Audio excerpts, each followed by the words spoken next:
Hai friends, ketemu lagi dengan Celoteh Anak. Di sini Celoteh Anak akan merekomendasikan makanan saat ada friends semua yang terinfeksi Omikron.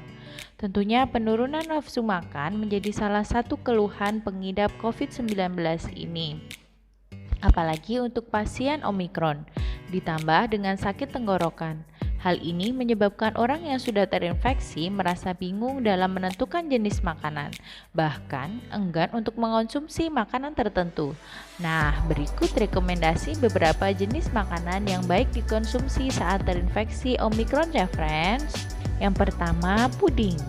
Nah, bagi pasien yang masih belum memiliki nafsu makan yang baik, puding ini dapat dimanfaatkan untuk meningkatkan asupan gizi ya friends.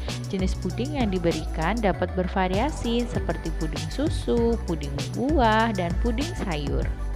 Yang kedua, yogurt. Yogurt termasuk pilihan yang baik untuk camilan ataupun sarapan ketika sakit tenggorokan.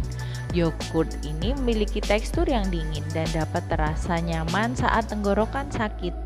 Selain itu, yogurt kaya akan zat gizi ya friends, yaitu seperti asam amino esensial, vitamin D, serta probiotik yang terbukti memiliki efek imunodulator. Apa itu? Yaitu dapat mengembalikan ketidakseimbangan sistem imun yang mengganggu. Friends dapat memilih yogurt dengan kandungan lemak yang rendah dan kandungan gula yang rendah. Untuk menambahkan cita rasa, bisa tambahkan potongan buah ya friends. Yang ketiga, cukupi cairan dan elektrolit. Pastikan selalu terhidrasi ya friends untuk melembabkan tenggorokan. Terlebih untuk friends semua yang masih demam. Cairan penting untuk mempertahankan suhu tubuh normal. Elektrolit adalah mineral dalam tubuh yang memiliki muatan listrik dan sangat penting untuk keseimbangan cairan. Nah, friends, agar tetap terhidrasi dengan baik, dapat dikombinasikan dengan minuman elektrolit alami seperti air kelapa, tentunya tanpa tambahan gula ya friends.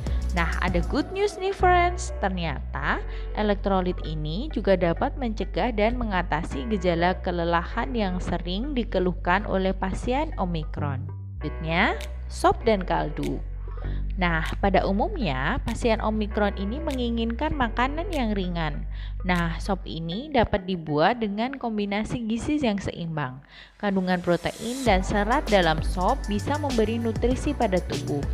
Friends semua bisa melengkapi dengan makaroni atau kentang, potongan kecil ayam, dan sayuran.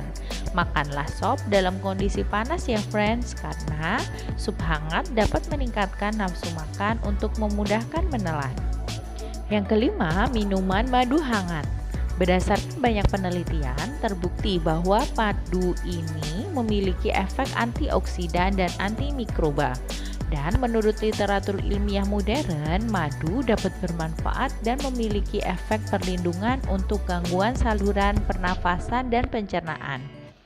Madu ini dapat dianggap sebagai bahan terapi alami ya friends, dengan disajikan sebagai minuman hangat yang dapat melegakan tenggorokan. Yang keenam, es krim. Mungkin terdengar tidak biasa ya friends, tetapi es krim ini sebenarnya bisa menjadi pengisi perut yang baik, khususnya ketika sedang sakit tenggorokan parah. Apalagi banyak pasien yang terkena Omikron ini hingga kadang-kadang sampai kehilangan berat badan ya friends. Es krim dapat membantu mengenyangkan sekaligus menjaga berat badan karena kurangnya nafsu makan. Nah, ini dia makanan-makanan yang bisa friends semua coba ya. Semoga bermanfaat untuk friends semua. Dan friends semua sehat kembali. Semangat! Minta tolong untuk like, share, komen, dan subscribe.